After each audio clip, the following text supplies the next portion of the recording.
Queridos, João capítulo 20, verso 19 ao 22, a palavra de Deus diz assim: ao entardecer daquele primeiro dia da semana, os discípulos estavam reunidos com as portas trancadas, por medo dos líderes judeus.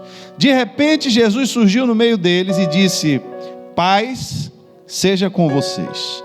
Enquanto falava, mostrou-lhes as feridas nas mãos e no lado. E eles se encheram de alegria quando viram o Senhor. E mais uma vez ele disse: paz seja com vocês.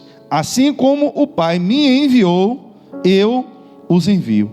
Então soprou sobre eles e disse: recebam o Espírito Santo. Pai, estamos aqui, Senhor, nessa noite, precisando, meu Pai, ouvir algo que vem de Ti, precisando, Senhor, dessa comunhão mais íntima, meu Pai, precisando, Senhor, que o Senhor se revele, se manifeste cada vez mais a Tua igreja.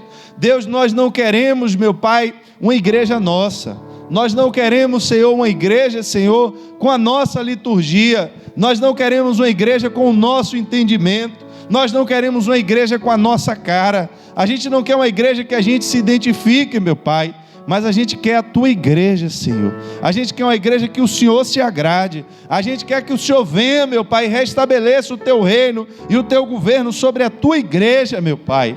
Nós estamos aqui, Senhor, nessa noite, nos colocando totalmente submissos, meu Deus, à Tua vontade, ao Teu querer, meu Pai, para entender, Senhor, o que o Senhor espera de cada um de nós.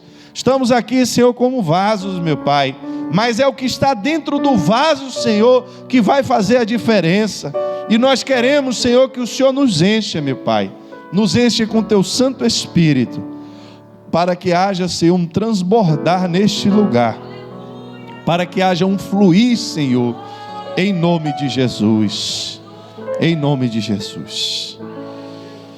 Queridos, durante o ministério de Jesus, e aqui quando eu falo sobre o ministério de Jesus, eu gostaria que você entendesse a minha posição, a sua posição dentro dessa realidade, porque todos nós um dia, eu, você, nós nos encontramos na nossa caminhada, no nosso dia a dia, no nosso curso, tivemos esse encontro com Jesus. E o que eu quero lhe dizer nessa noite é que o nosso encontro com Jesus, ele vai tendo crescimento, ele vai tendo evolução. Jesus, ele não se manifestou aos seus discípulos de uma forma integral. Ele não, no seu primeiro momento, ele não chegou ali aos discípulos e revelou a eles logo toda a sua glória.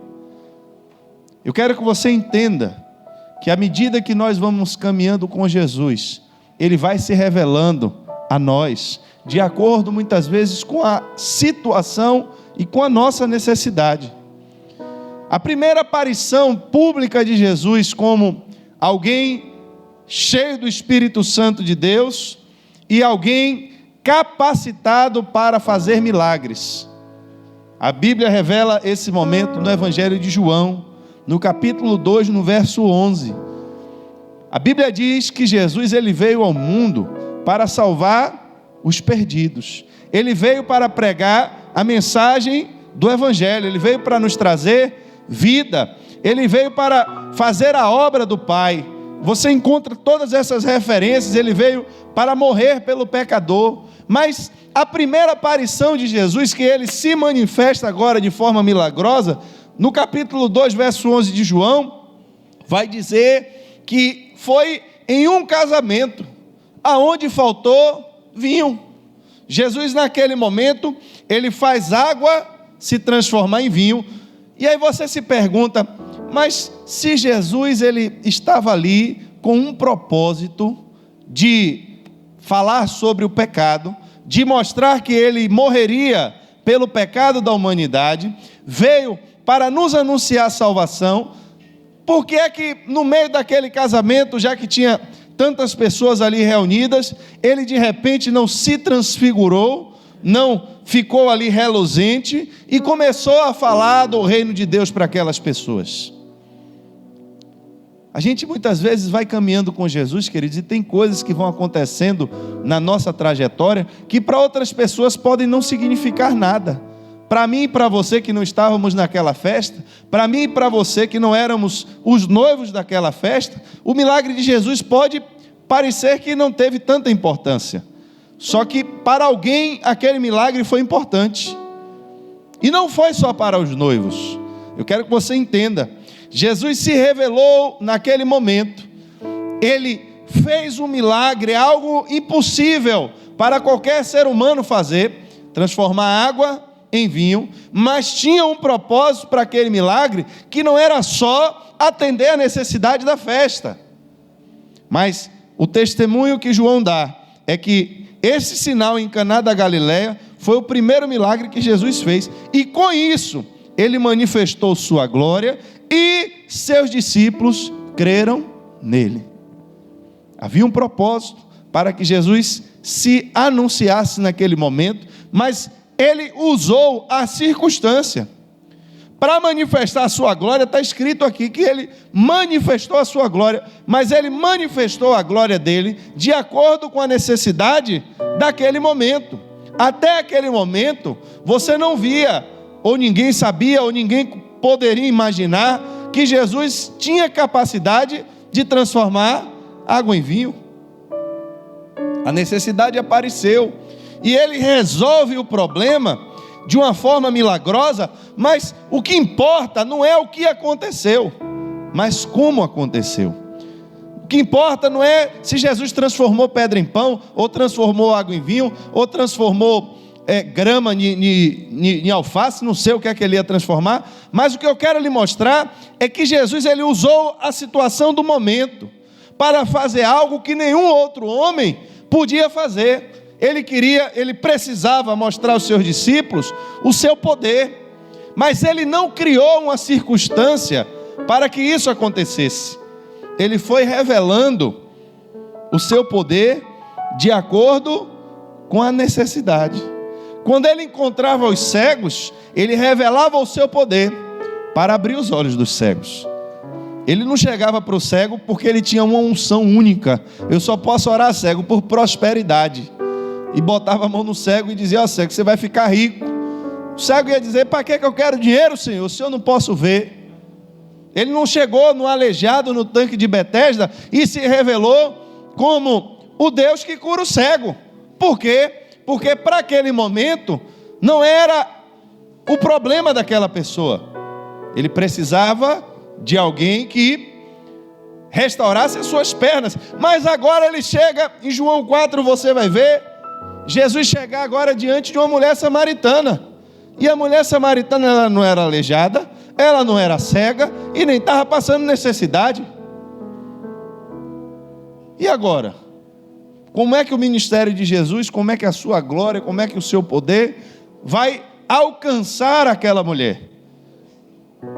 Eu quero mostrar a vocês que o importante é que o poder de Deus que se encontrava em Jesus dava a ele a possibilidade de ir se revelando, de ir mostrando o poder que estava nele, de acordo com como as coisas iam acontecendo. Por que isso é importante a gente saber, pastor? Porque muitas vezes a gente fica se baseando e enquadrando Jesus naquilo que as pessoas colocam ele. Ministério de cura e libertação. Aqui Jesus só cura e só liberta, ele não faz mais nada.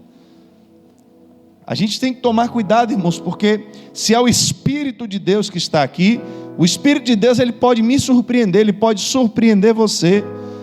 Em áreas que ninguém ouviu ainda, Jesus fala: eu ouvi, eu não vou dizer a você que isso é verdade, não vou dizer, porque eu não vi, eu não ouvi, mas eu já ouvi dizer, é isso que eu estou lhe explicando, que tiveram pessoas que estavam com problemas de obesidade, e oraram, e Jesus curou, e a pessoa começou a emagrecer. Se foi verdade ou não, eu não sei, não posso lhe dizer, mas eu quero que você entenda. O que eu quero lhe mostrar é que hoje nós temos situações e temos problemas que você não tem precedente, porque são doenças novas, são processos diferentes. Você está vendo a atuação nesse tempo de demônios se manifestando de forma que eles não se manifestavam antigamente. Vocês estão vendo isso aí acontecer. Vocês estão vendo coisas acontecer no tempo de vocês que não acontecia no tempo dos pais de vocês. As coisas estão mudando, as necessidades elas estão surgindo, mas parece que Deus só tem poder para abrir o mar vermelho. Deus não tem poder para abrir a Baía de Todos os Santos, só funcionava lá naquele tempo. A gente fica enquadrando, queridos, e limitando as revelações de Cristo a coisas que a gente já ouviu alguém falar, que a gente já ouviu alguém dizer, e a gente se esquece de que quem andava com Jesus vivia em novidade com Ele, porque o poder dele era ilimitado. E de forma milagrosa, ele começava a revelar coisas, manifestar coisas que o homem natural não podia fazer. E essas manifestações, elas iam acontecendo de acordo com as necessidades.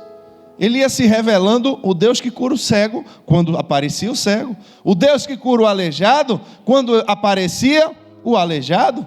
O Deus que expulsava demônios, quando ele se encontrava com o endemoniado. O Deus que multiplicava pães e peixes, quando aqueles que estavam ouvindo a sua palavra não tinham aonde comprar. E por aí vai, você vai pegar a Bíblia e vai achar o Deus que acalma. Os discípulos se surpreenderam com ele. Você vai ver Mateus 8, 27. Os discípulos dizerem, ficaram admirados. Quem é esse homem? Mas espera aí, não já eram discípulos? Não já estavam com ele? Não já tinham visto ele multiplicar o pão e peixe? Não já tinham visto ele expulsar o demônio? Sim, mas agora o problema era outro.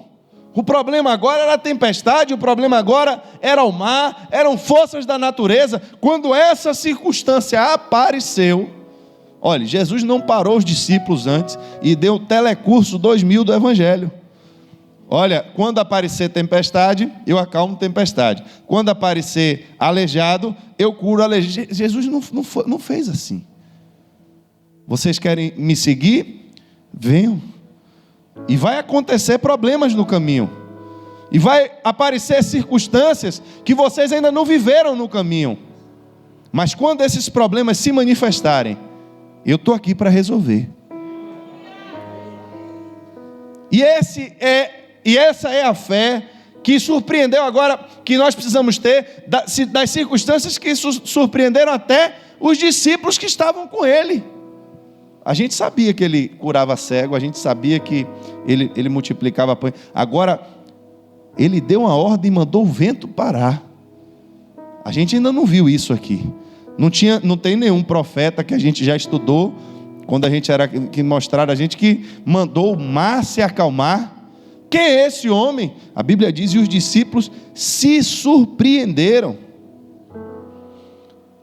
porque até o vento e o mar lhe obedecia. Houve ali uma revelação nova de Jesus. Eu quero lhe mostrar que a caminhada com Jesus fazia com que aquelas pessoas, a cada dia que elas andavam com ele, conhecessem um pouco mais dele e fossem revelados os poderes que ele tinha. Mas como eu disse a vocês, ele chegou para uma mulher que ela não tinha problema aparente.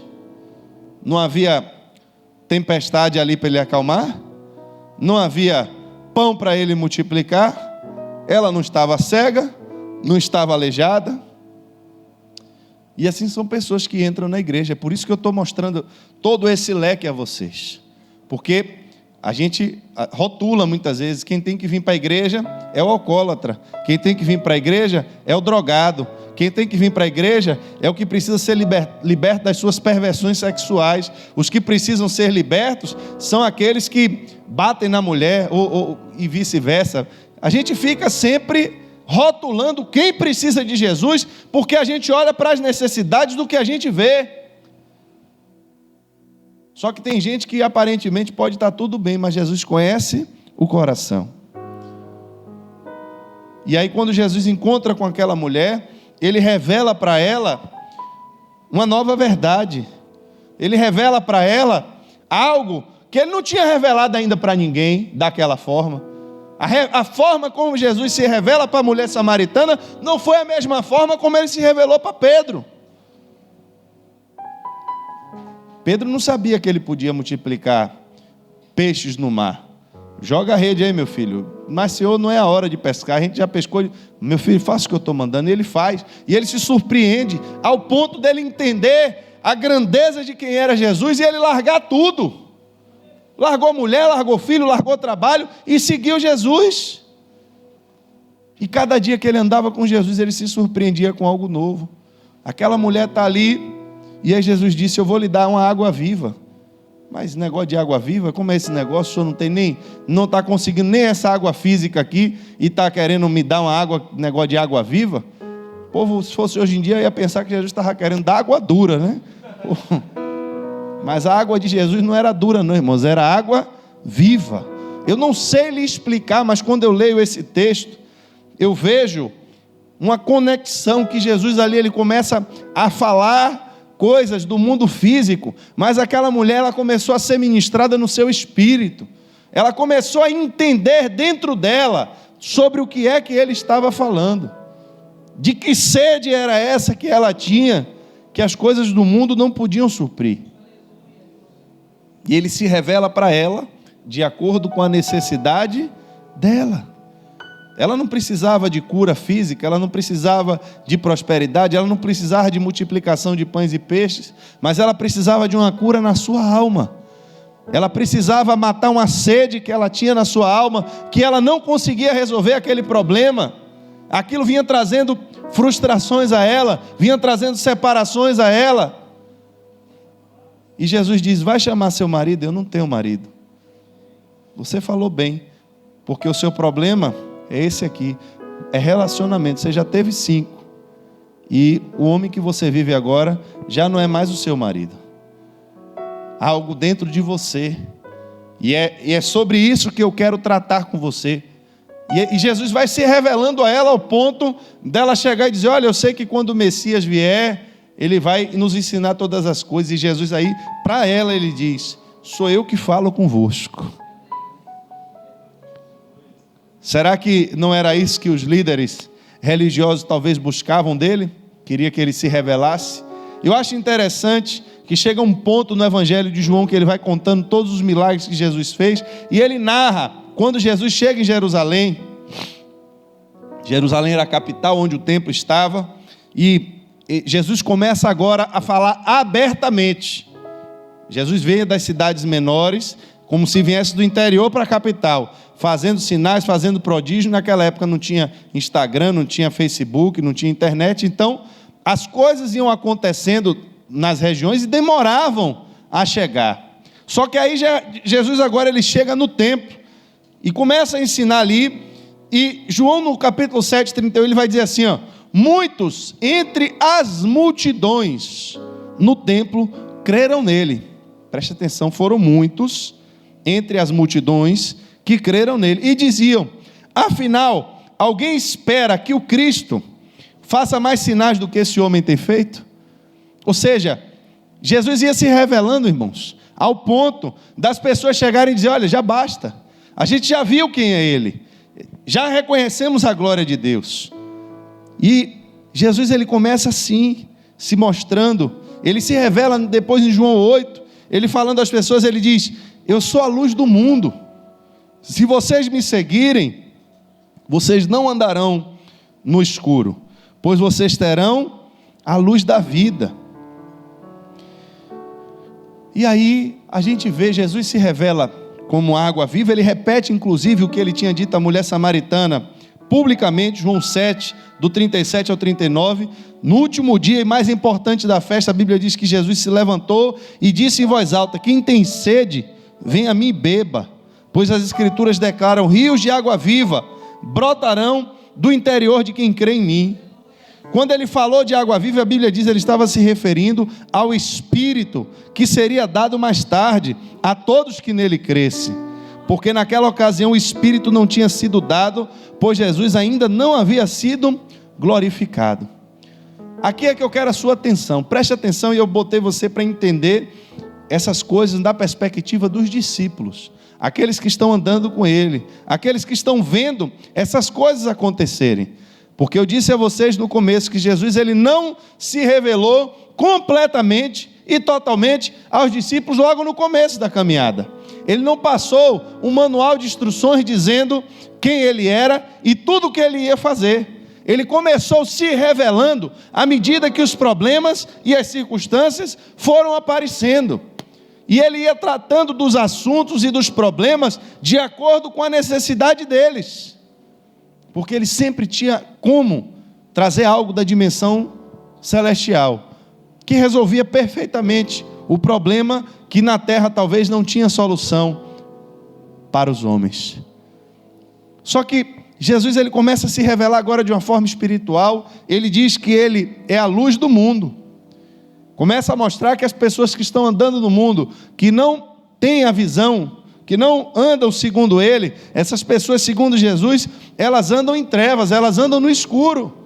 Ele começa a mostrar a sede que há no coração do ser humano que não tem ele, que não está em aliança com ele, algo que nada nesse mundo satisfaz. Por que a sede? Porque, irmão, você pode chegar aí agora no bebedouro da igreja e tomar 10 litros de água. Vai demorar um tempo, mas daqui a pouco a sede volta de novo. Água é algo que você tem que estar constantemente bebendo. E sede é terrível. Ele faz uma comparação dessa para mostrar a ausência de Deus no coração do homem, o que traz, e ele se revela como esta água capaz de saciar a sede que tem na alma do homem.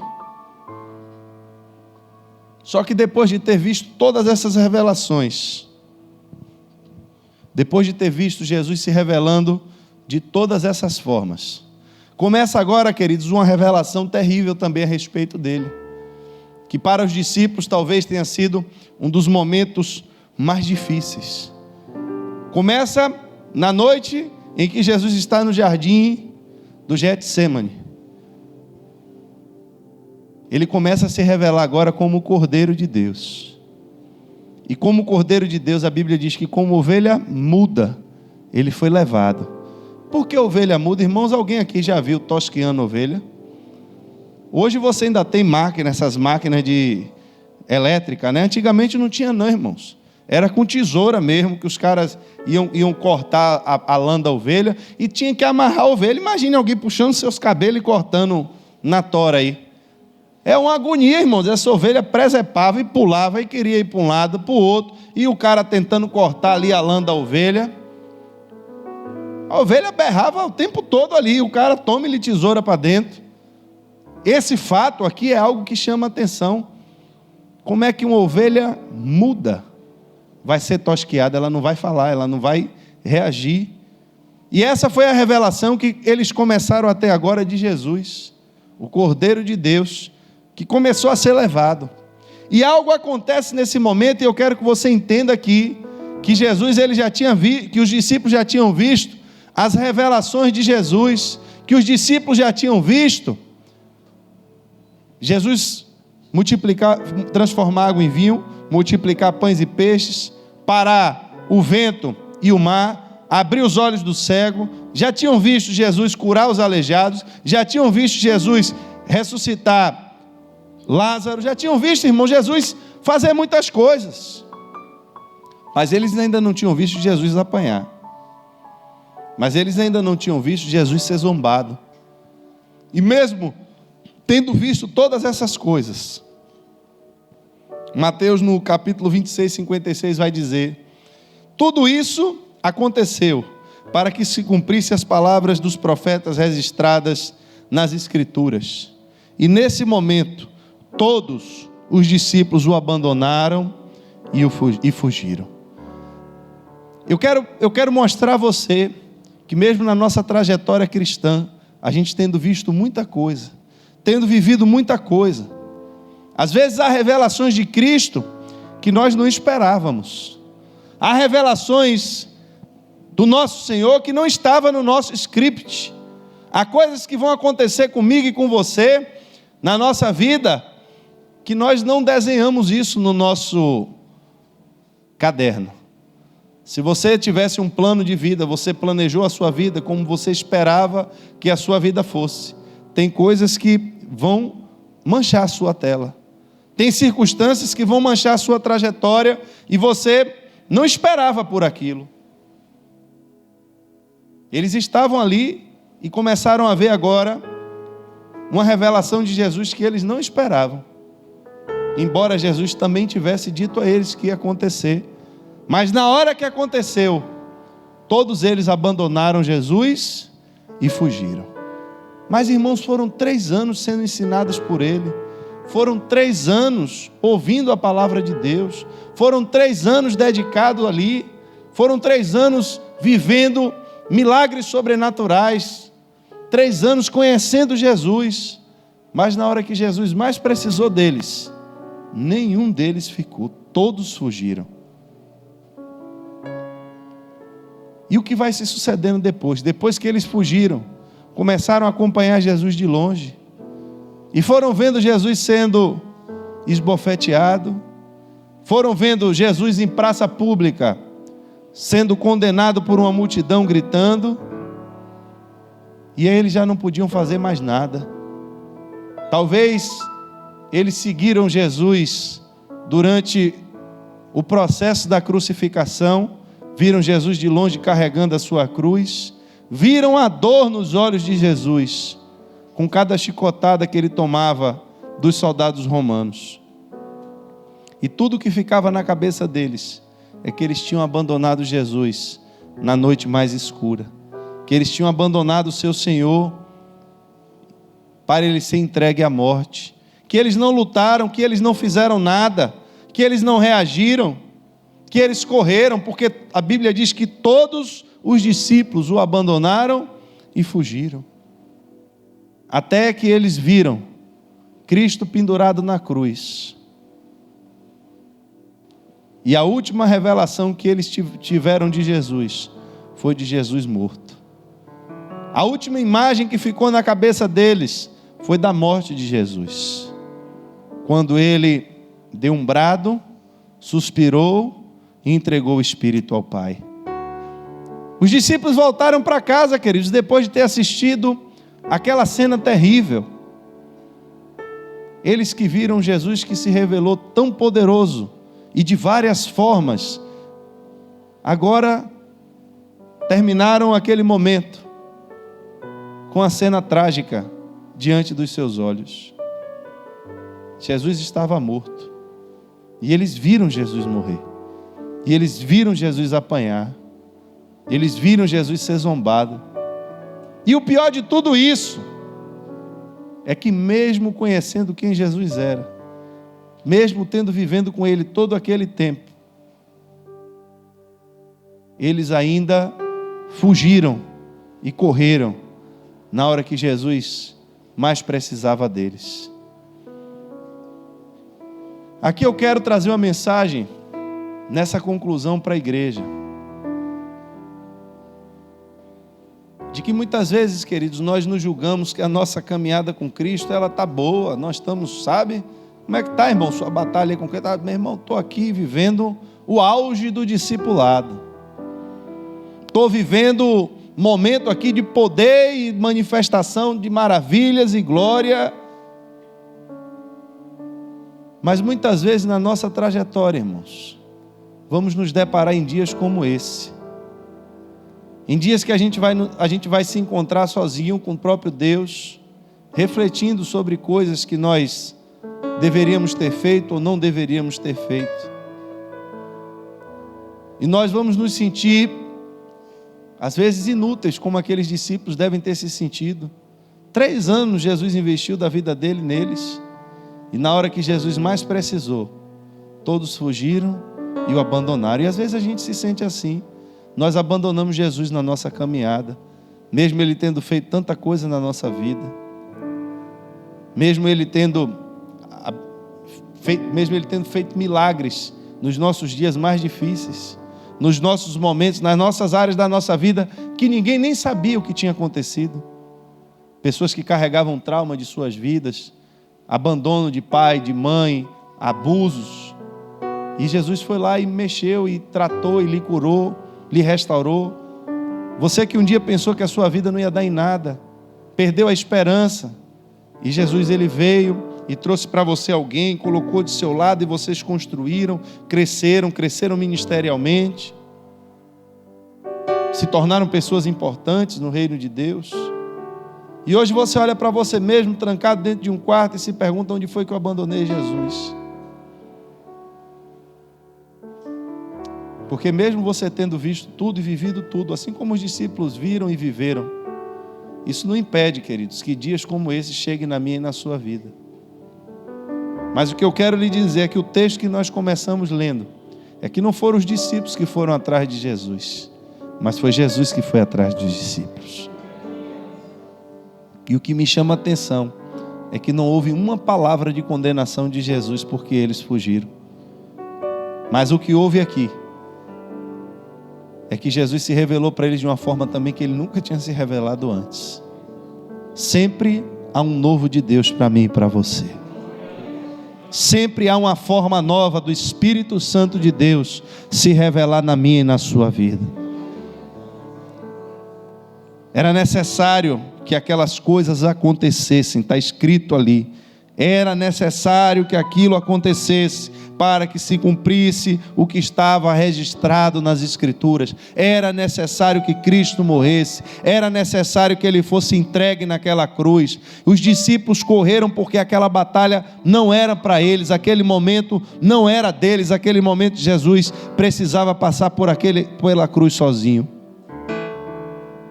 Tem batalhas, irmãos, que nós não entendemos porque Deus não permite que a gente entre nelas. Mas tem coisas que estão acontecendo no mundo, que estão acontecendo exatamente para que as Escrituras se cumpram. E às vezes nós achamos que estamos correndo do problema, achamos que estamos fugindo. E o problema é que quando nós nos sentimos assim, nós nos colocamos em uma posição agora de inferioridade. Os discípulos, porque tinham abandonado Jesus e Jesus agora estava morto, começaram a sentir medo, começaram a sentir opressão, se trancaram dentro de um quarto, estavam paralisados, a obra de Deus tinha parado, ninguém pregava o Evangelho, ninguém fazia sinais, ninguém fazia prodígios, o ministério de Jesus parecia que tinha se apagado. Não havia mais ninguém anunciando o caminho da salvação. Os discípulos estavam trancados. Não havia ninguém mais abrindo os olhos dos cegos. Não havia mais ninguém curando coxos. Todos estavam trancados.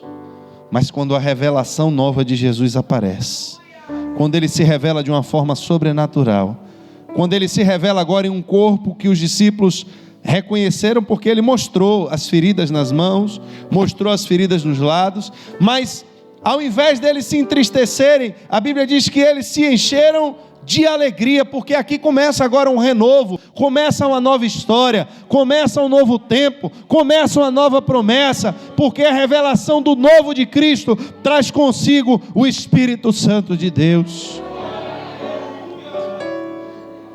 Ele se revela e diz: não se sintam inúteis, não se sintam incompetentes, não se sintam derrotados, não se sintam fracassados. Eu tinha dito a vocês que sem mim nada podeis fazer. Eu estou indo para meu Pai, mas agora eu estou deixando com você o meu Espírito.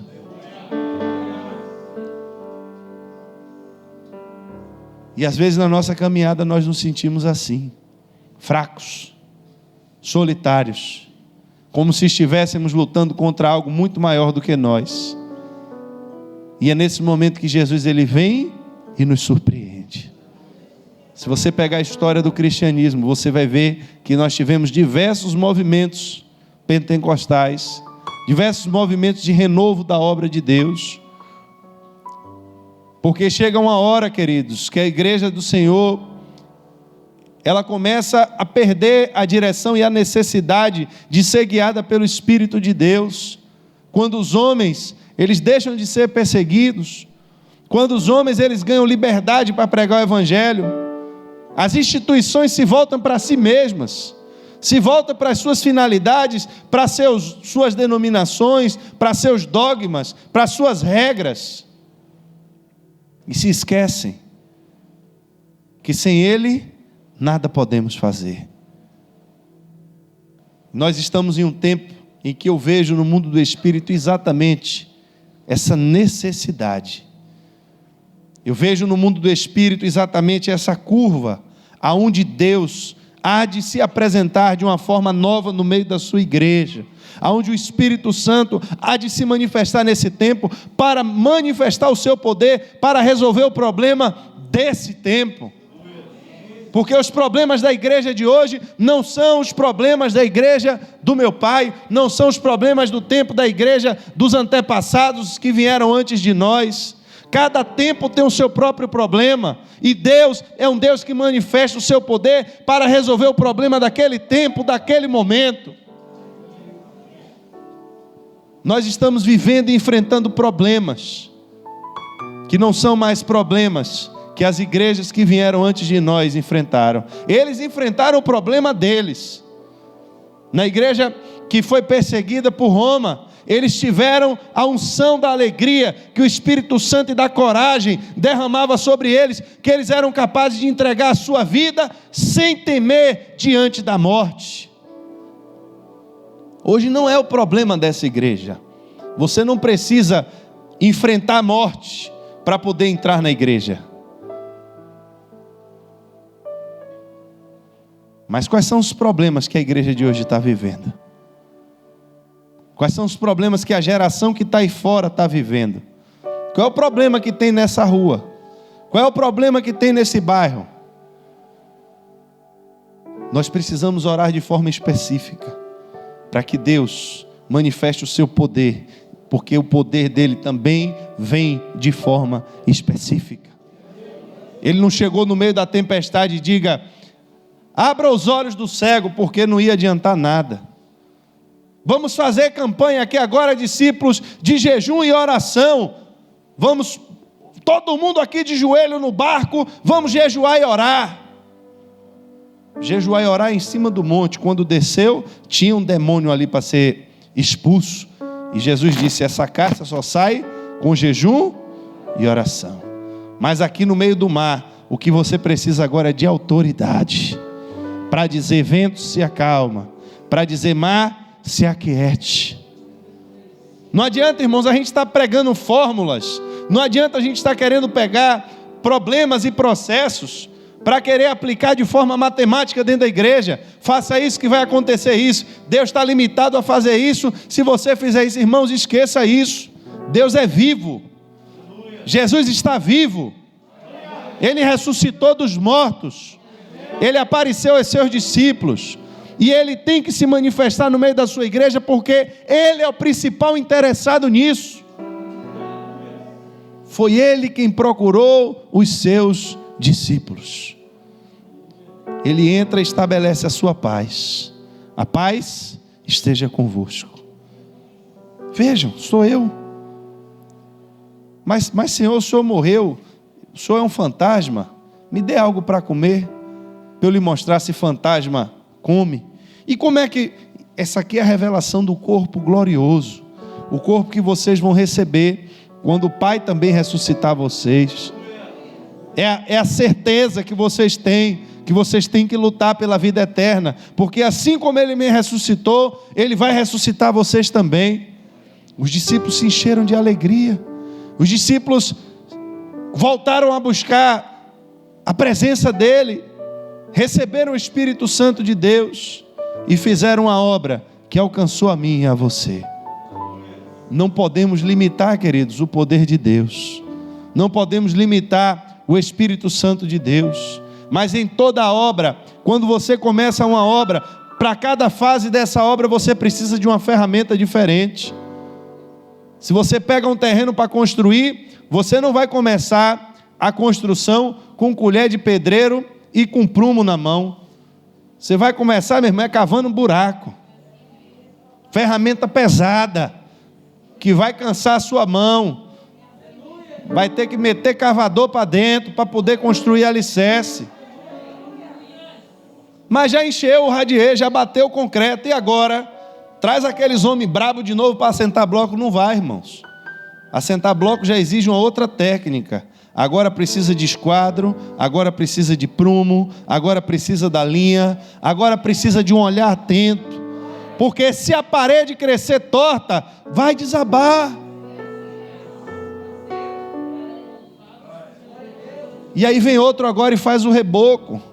Depois que termina o reboco, irmãos, tem que vir um ainda, que vai vir agora com uma especialidade maior ainda. É o cara que vai assentar o piso, é o cara que vai nivelar o piso. Porque se o cara botar o piso desnivelado, você vai tomar banho, a água vai para a cozinha. Ele tem que calcular, antes de botar o piso, quantas pedras vai pegar nesse lugar, se a pedra ela vai pegar certinha, aonde vai estar o arremate, para ele esconder e botar no lugar mais improvável que ninguém vai ver. Não é todo mundo que sabe fazer isso. Depois você vai trazer o eletricista, o cara que sabe mexer com fio, o cara que sabe aonde vai sinalizar a tomada. Na casa de meu pai teve uma época que quando você desligava o disjuntor, ao invés da energia desligar, ela virava 220. A porrada era maior. Era melhor mexer nas coisas com o disjuntor ligado do que desligado. O homem fez uma doidice lá no quadro, que quando você desligava, aí dava um retorno pelo neutro e aí entrava 2 fases. Virava 220 para matar mesmo. Está repreendido. Irmãos, entenda, há uma mudança de tempo. Nós estamos vivendo em uma mudança de paradigma de geração. Há uma distância muito grande entre a geração de vocês e a distância da geração que vem depois da gente. Grande, imensa, um abismo, porque são gerações com entendimentos diferentes, com comportamentos diferentes e com problemas diferentes. Como vamos tratar esses problemas? Precisamos clamar a Deus e dizer: Pai, nos dê ferramentas novas, porque temos problemas novos. Precisamos que o Senhor haja de uma forma diferente nesse tempo. O Senhor coloca uma autoridade diferente nesse tempo. Encha a tua igreja com teu espírito de uma forma diferente nesse tempo. Um amigo meu me falando que na escola do filho dele, mais de 80% dos colegas do filho dele são filhos já de pais divorciados. É um problema que a minha geração não enfrentava. Do tempo todo que eu estudei, se eu tive uma sala que 20% era de pais divorciados, era muito, não lembro disso. A maior parte de meus colegas eu conhecia o pai, conhecia a mãe. E olha que isso não tem muito tempo. Para uma sala de aula hoje, 80% das crianças, mais de 80%, já são filhos de pais divorciados. Quais são os problemas que essas crianças vão apresentar amanhã? A geração da gente não sabe, a gente não viveu isso. Abuso sexual hoje virou brincadeira. Atentado contra a criança, irmãos, está um negócio terrível. É criança no túnel, é padrasto agora espancando criança e matando. Virou notícia de jornal diário já, isso aí. Essas são as que estão morrendo, que estão saindo no jornal e é que viram. E as que sobreviveram? Quando a gente estiver lá agora, com 50 anos vivendo, essas crianças estão com quantos anos? Com 30? Elas vão estar soltas aí na sociedade. Você acha que elas vão crescer como? A semana passada eu vi uma reportagem de uma dessas que sobreviveu. Um casal de mulheres, que uma das duas tinha uma filha, e a mulher espancou a criança durante 2 dias com um fio de energia que causou problemas neurológicos na criança. A criança não morreu. Amanhã vai estar aí, junto com o seu filho, com o meu filho, na sociedade. Quais são os problemas que a nossa geração vai ter que enfrentar? Será que a gente só vem para a igreja pensando no que Deus vai fazer com a gente? Abençoar a vida da gente? Guardar a vida da gente? E a resposta que a igreja tem que dar ao mundo? Porque Jesus disse: vocês acham que vocês estão incapacitados, vocês acham que vocês são medrosos, o último sentimento que vocês têm é que vocês me abandonaram. Eu não vim aqui nem para lembrar disso, nem precisa tocar nesse assunto. Mas assim como o Pai me enviou, são vocês mesmo que eu vou enviar. Mas Senhor, eu não tenho nada na mão, mas o que é que você tem na mão? Só tem um pão e pé, vai com isso aí mesmo. Mas Senhor, eu tenho tantas falhas, eu tenho tantos erros, eu tenho tantos pecados, meu filho. Deus não está olhando para isso, Ele quer que você faça. Se Ele lhe chamou, vai lá que Ele vai com você. Deus vai agir na sua vida, vai corrigir o que precisa corrigir. Os discípulos não ficaram prontos nunca, sempre tinha alguma coisa para corrigir. Mas Pedro, pastor, levantou lá e curou o aleijado, depois foi. Daqui a pouco Paulo estava lá quebrando o pau com Pedro, que ele estava com vergonha de dizer que estava comendo na casa de gentil. Depois próprio Paulo diz que está lá com o negócio do espinho atribulado na carne dele, sei lá que trem era isso. Eu sei que espinho na carne dói. Irmãos, a gente vai estar aprendendo sempre. O Senhor vai de vez em quando ter que pegar a gente, apertar mesmo a orelha e dar um saculejo para a gente chegar para o lugar. Vai ser assim mesmo. Não espere você ficar perfeito para fazer a obra de Deus, porque no dia que você ficar perfeito, Deus lhe leva. Mas vá na tua força. Senhor, eu sou tão pequeno, minha tribo é a menor e eu ainda sou o menor da casa de meu pai. Pois é, mas quem vai fazer sou eu, não é você. O problema é que a gente muitas vezes começa a olhar para a nossa visão, para a nossa limitação. E eu tenho certeza, irmãos, que a nossa oração é para que o Espírito de Deus traga um tempo novo sobre essa igreja, traga uma unção nova sobre essa igreja, derrame ferramentas novas nessa igreja, uma autoridade nova nessa igreja, porque estamos vivendo um tempo novo e precisamos que o mesmo Cristo que se revelou de tantas formas aos seus discípulos, que se revelou de tantas formas, até no momento mais difícil deles, no momento em que eles estavam agora trancados com medo, porque a última imagem que eles tinham era que Jesus tinha morrido. Jesus vem e aparece de uma forma gloriosa para eles.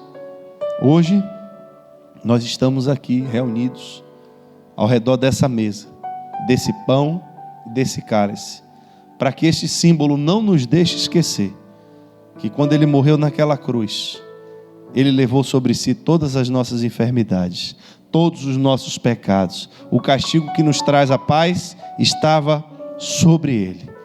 E sobre as suas pisaduras que nós fomos sarados. Essa mesa não nos deixa esquecer que Ele ressuscitou, que Ele está vivo, que no último dia dele na terra Ele celebrou essa ceia com seus discípulos, e Ele mostrou aos seus discípulos que aqui estava sendo celebrada uma nova aliança, e que tudo que é feito aqui não é para nenhum homem, mas o símbolo de que existe um corpo que foi dado por essa igreja, existe um sangue que foi derramado por cada vida que se encontra aqui nessa igreja. Eu gostaria de chamar os obreiros para nós.